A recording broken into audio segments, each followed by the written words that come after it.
Have you ever wondered why certain shows were off limits to you as a child? Probably because of the swearing or perhaps sexual content, right? Well, that is true, but there's a deeper layer than that. For me, anyway. It all started when I was around 6 or so.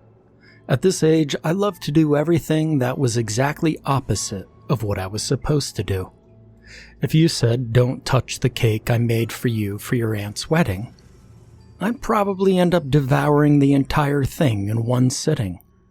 And so, obviously, when my mother told me not to watch the Adult Swim portion of Cartoon Network's lineup, I made it my goal to watch it every single night. And I had gotten away with it for a few nights. Every night I would sit on the floor with the television remote in hand, giggling at how I was getting away with going behind my mother's back.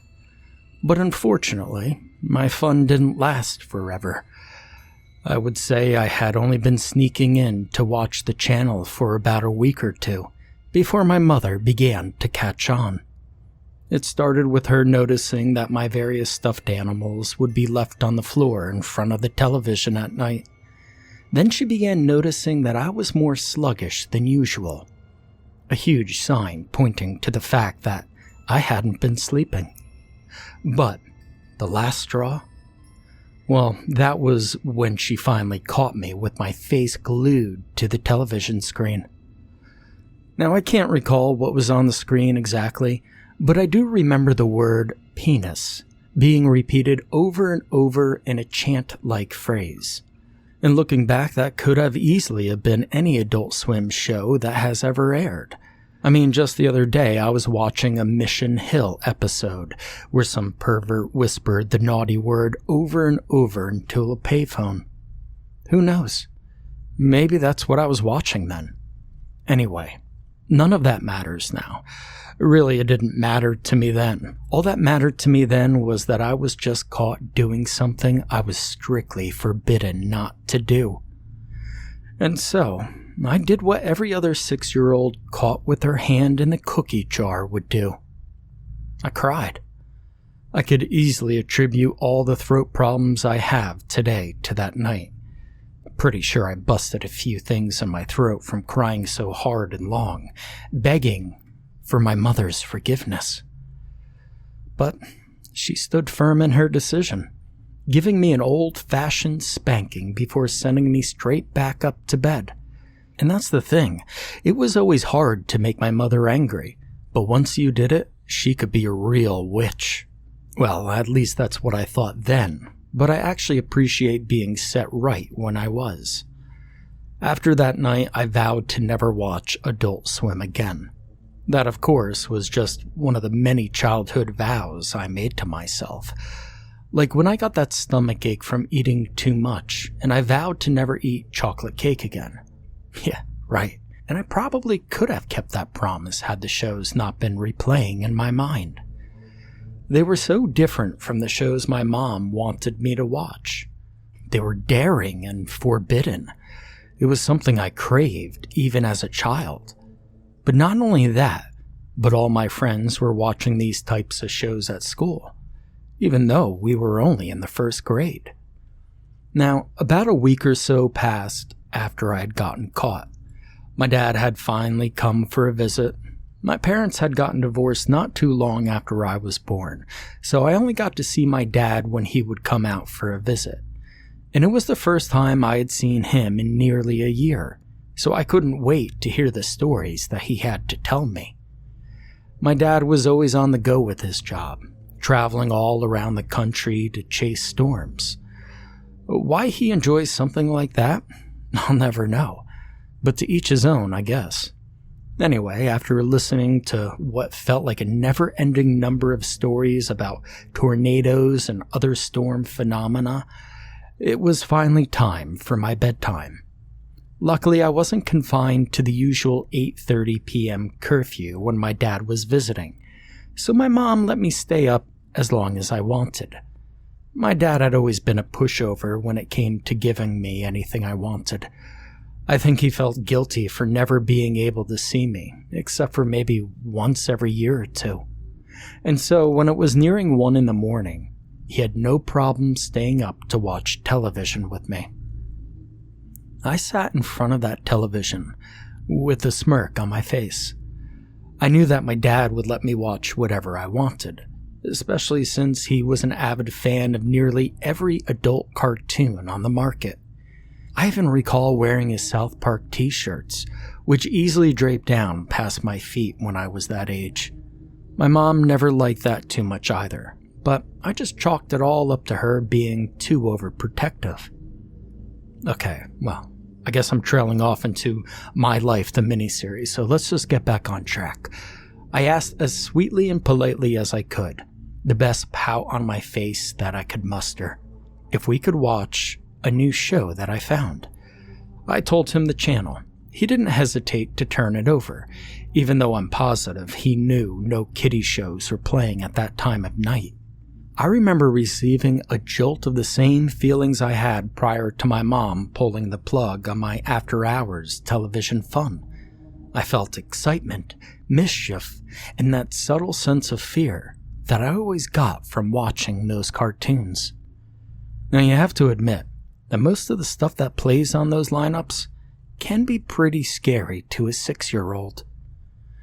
During the commercial break, I heard my dad snoring his signature snore that could easily be used in place of a foghorn. I was irritated by this, so I slid closer to the television in order to be able to actually hear the show. I sat there, watching whatever show was on for a few minutes. I started to feel my excitement fade and be replaced with that feeling of paranoia, which I often got when I saw these types of shows on television.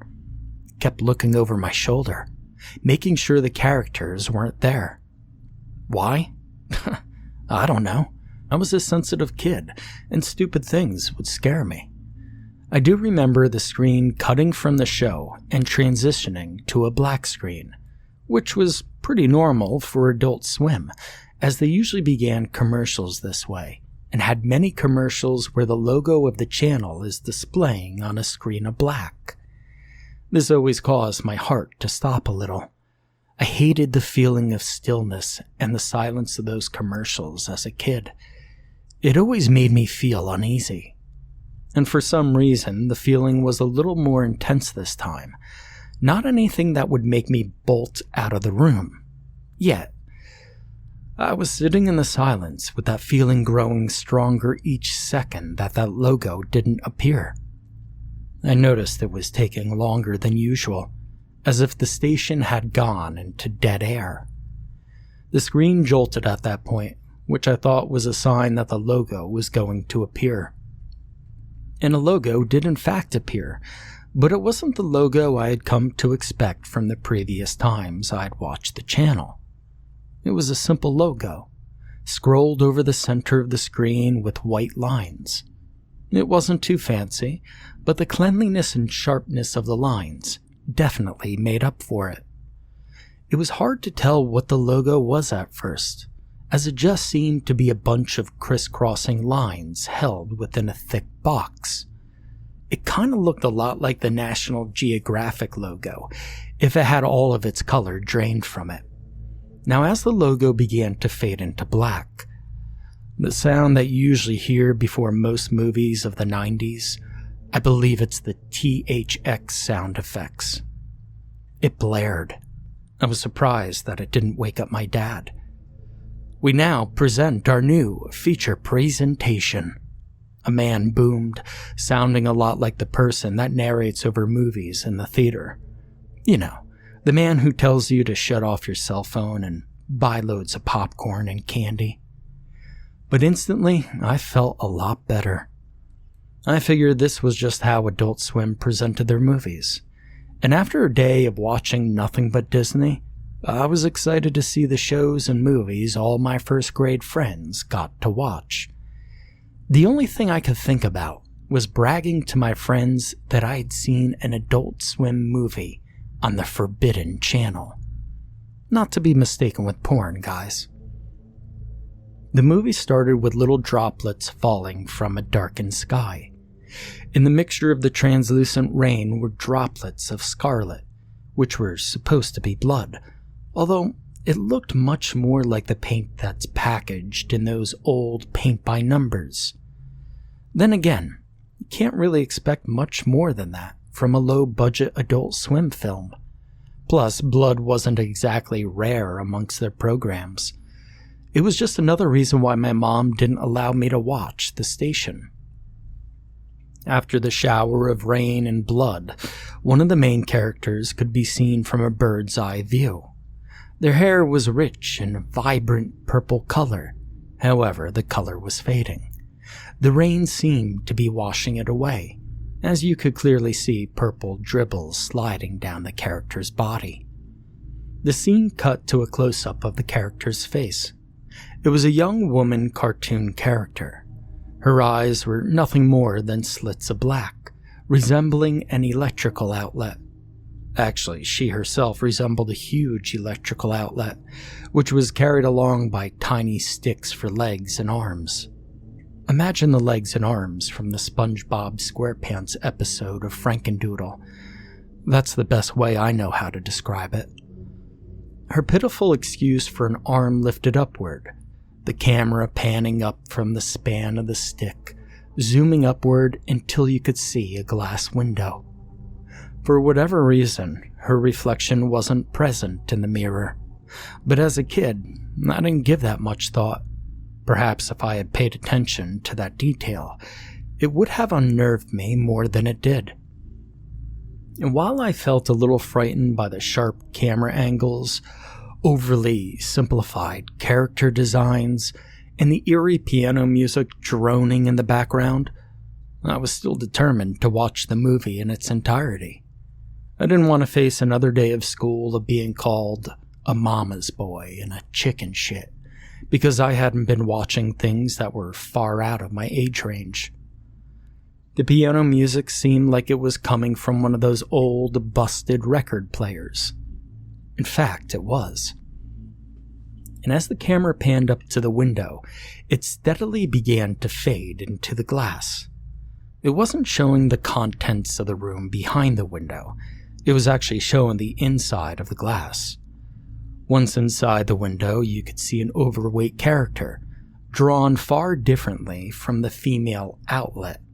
He almost resembled Santa Claus, having a long white mustache jutting from his upper lip and curling at the ends. Rosy red cheeks that looked as though they'd burn your hand if you touched them, and twinkling baby blue eyes that glistened as if they were made of glass themselves. Now, this detailed drawing of a rip-off Santa stood next to a table that was considerably out of proportion to him. Sitting upon the table was an old record player. The base was fashioned from beautiful blocks of wood, detailed with small bits of gold. The man turned the small crank on the side of the box, creating the music that sent chills straight through my bones. At 6, I was used to things like Mary Had a Little Lamb, not the type of music that was played at funerals. "Turn the crank! Turn the crank!" He suddenly sputtered as the camera zoomed onto his hand turning the crank. The motions were agonizingly slow, forcing me to really feel the stillness of the moment. "Turn the crank! Turn the crank!" I was beginning to feel less thrilled and more anxious.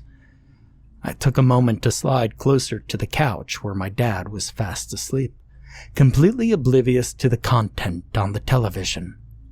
And while I slid, a long cracking sound was heard. It dragged on for what felt like a lifetime, growing louder and louder as it continued. I slowly turned back to the screen when the sound caught my attention. The crank that the unnamed character was turning was being wound tighter and tighter, straining the gorgeous wooden base. The base began to reveal tiny cracks as the crank turned, and the cracks grew larger, the sound grew louder, and the crank grew weaker. "Turn the crank! Turn the crank!" the cheery man shouted with a creepy, joyful voice. I can only assume he had a smile on his face. But the only thing the camera would show was the record player slowly collapsing upon itself. Turn the crank. Turn the crank. My eyes were beginning to fill with tears. I remember how loud noises would always upset me when I was younger. I was an odd child. Neither silence nor noise pleased me. If it was too silent, I would be scared. And if it was too noisy, I'd be equally scared.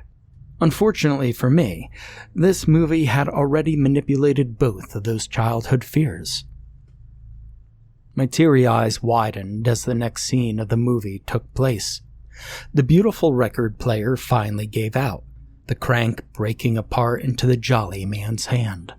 The remaining bits of the record player began to sputter a violent amount of smoke, which, surprisingly, only hovered around the player, leaving every other inch of the room untouched.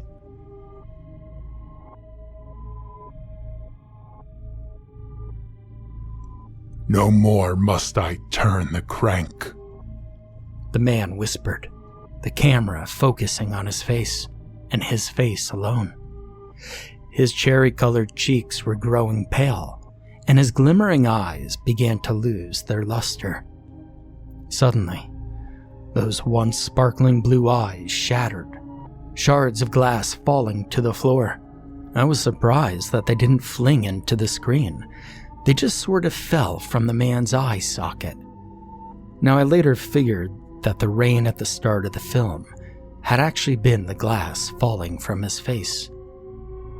The lonesome girl has finally sank. The screen cut to an abrupt moment of darkness, but only long enough to fade into the next scene. There was another bird's eye view of the street where the female character had been walking at the beginning of the film. There were shards of glass completely coating the street below, and all you could see were the very tops of some of the buildings, which were all tinted with a very rusty shade of crimson because of the massive amount of broken glass. The camera began to lower the view, zooming in by showing choppily cut lines, each one closer to the mess than the last. And as the last frame was presented, I could see the outlet-like character from the beginning, laying motionless in the midst of a glassy sea. The shards that surrounded her body were a pale shade of purple, obviously caused from the color that had completely drained from her hair. By this point, I was bawling my eyes out. I may have been young, but I knew what a dead person looked like. I knew for sure that this girl was dead. No one could survive being pelted by such an enormous amount of glass like that. And then the scene changed at that point, showing a close-up of an hourglass. The camera was slowly but gently pulling away from the hourglass, which had grains of sand sliding through its midsection. It kind of reminded me of that soap opera, Days of Our Lives. I'm sure you soap junkies know what I'm talking about, only it was much more grim and against a colorless background. She's perfectly fine. Now don't you fret. Thanks for watching my show, kids. But you're not out of hell yet. Now at that point, I let out such a scream that my throat was still sore the next day. The scream was so sharp that it even forced my dad to bolt awake. He sat up to check on me, accidentally shifting his elbow onto the television remote, causing the channel to change. Now what I saw when the channel changed made me even more confused than I already was. The logo for Adult Swim flashed upon the screen, and the next show started. It was as if the television hadn't been on Cartoon Network at all that night. My dad apologized for accidentally switching the channel, hitting the recall button on the remote. I was too busy sobbing with fear to stop him. When the channel finally returned to the station that aired that supposed movie, a message popped onto the screen. Programming not authorized. Please confirm that you're subscribed to the channel. or unplug your receiver to resolve the issue. If you continue to see this error, please contact your cable provider. We apologize for any inconvenience. The channel was apparently some type of late-night movie network exclusive to subscribed viewers, but that didn't explain how I was able to watch an entire film from an unauthorized channel. How it got on that channel? I have no clue. I guess it's possible that my dad may have bumped the remote in his sleep, but I think I would have noticed the channel changing. Instead, I only noticed an Adult Swim show leaving for commercial and then returning with that horrendous film. I slept in my mom's bed that night, trying to block the images of the film strip out of my mind. The next morning, I could hear my mom loudly discussing not letting me watch late-night television with my dad. But looking back at that night nowadays, the film wasn't half as bad as most of the animes, crime shows, twisted cartoons, and morbid comics that I exposed myself to. I guess I was just being silly and childish. But all children have horrifying experiences that wouldn't even make them flinch as adults. Even though I have seen far worse, that film has left a bad impression in my mind. I mean, I still enjoy watching Adult Swim to this day, and now I could do so without getting into trouble, but I'm definitely on high alert for anything overtly suspicious.